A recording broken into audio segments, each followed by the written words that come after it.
اوپر یا ہم لوگوں کا یہ فرض ہے کہ بلکہ فرض عین ہے کہ وحدانیت کا تذکرہ ضرور کیا جائے، کیونکہ وحدانیت ایک اس طرح کا سینسٹیو ایشو ہے۔ اگر کوئی لوگ وحدانیت کی لائن کو کراس کریں گے تو چاہے جو کچھ بھی ہیں وہ اللہ کا قرب حاصل نہیں کر سکتے۔ اسی طرح ایک شخص، سادہ لو ایک واقعہ بیان کرتا ہوں، ایک شخص نے اللہ حضور سے دعا کی کہ اللہ کی ذات تو مجھے اتنی زندگی عطا کر کہ ہر سانس تیری عبادت میں گزر جائے، اور اے اللہ تو مجھے ایک ایسا مقام عطا کر کہ میں سمندر کی تہوں میں پانی میں تیرا ذکر کروں، اور جب مجھے موت آئے تو میں سجدے میں سبحان ربی اللہ کا اقرار کرتا رہوں، تب مجھے موت دینا۔ تو اللہ حضور نے اس ساری دعائیں قبول فرما لی۔ اس شخص نے پوری زندگی اپنی عبادت و ریاضت میں زندگی گزار دی۔ اللہ کی ذات نے اس کو ہر سانس اپنی عبادت کا شرف بخشا۔ یہ شخص سمندر کی تہوں میں اس نے عبادت کی، اور جب اس کو موت آئی یہ سجدے کی حالت میں سبحان ربی اللہ کا اقرار کر رہا تھا، تو جبرائیل علیہ السلام نے اس کی موت کا بس کر لیا۔ جب یہ شخص قیامت کے روز اللہ کے حضور پیش کیا جائے گا تو یہ اللہ کی ذات کہے گی کہ ہاں بھی میرے بندے عبداللہ، تو یہ بتا کہ اب میں تجھے اپنی رحمت کی وجہ سے بخشوں یا تیری عبادت کی وجہ سے بخشوں؟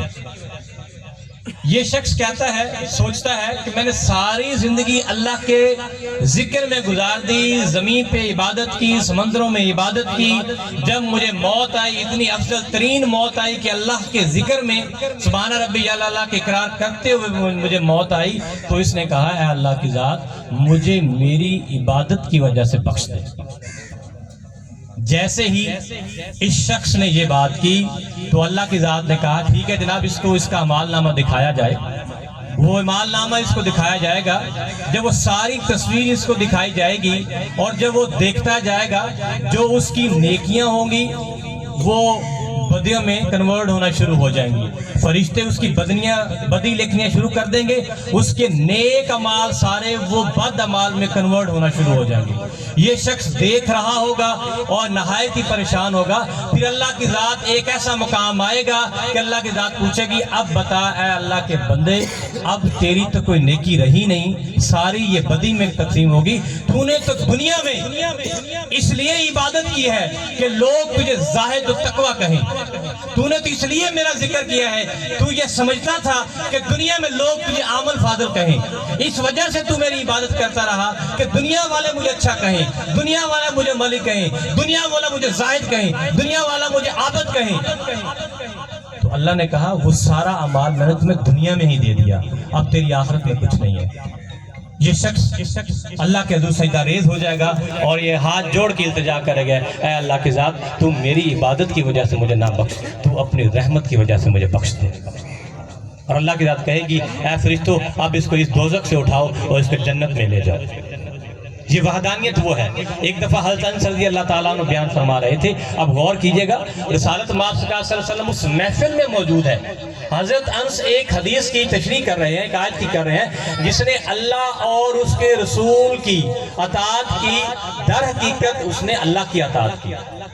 یہ اس آیت کی حضرت انس رضی اللہ تعالیٰ عنہ کی تعارف کراتا چلوں، یہ وہ صحابی رسول ہیں جن کو اللہ کے نبی نے کہا ہے کہ یہ عالم ہے، جس کو اللہ کے نبی عالم کہہ دے ان کا مقام کتنا بلند ہوگا۔